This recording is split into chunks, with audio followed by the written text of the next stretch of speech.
But the most grievous innovation of all is the alarming extension of the power of courts of admiralty. In these courts, one judge presides alone. No juries have any concern there. The law and the fact are both to be decided by the same single judge, whose commission is only during pleasure, and with whom, as we are told, the most mischievous of all customs has become established, that of taking commissions on all condemnations, so that he is under a pecuniary temptation always against the subject.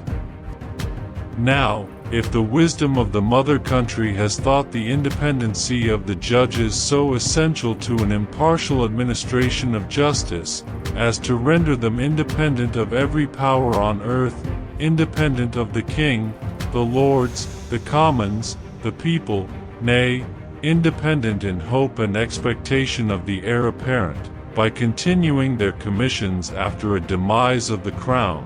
what justice and impartiality are we, at 3,000 miles distance from the fountain, to expect from such a judge? Of admiralty?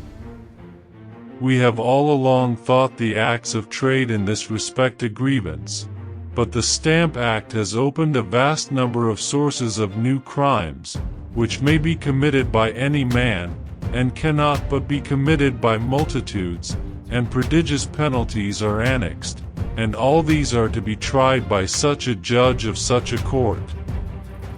What can be wanting, after this, but a weak or wicked man for a judge, to render us the most sordid and forlorn of slaves? We mean the slaves of a slave of the servants of a minister of state.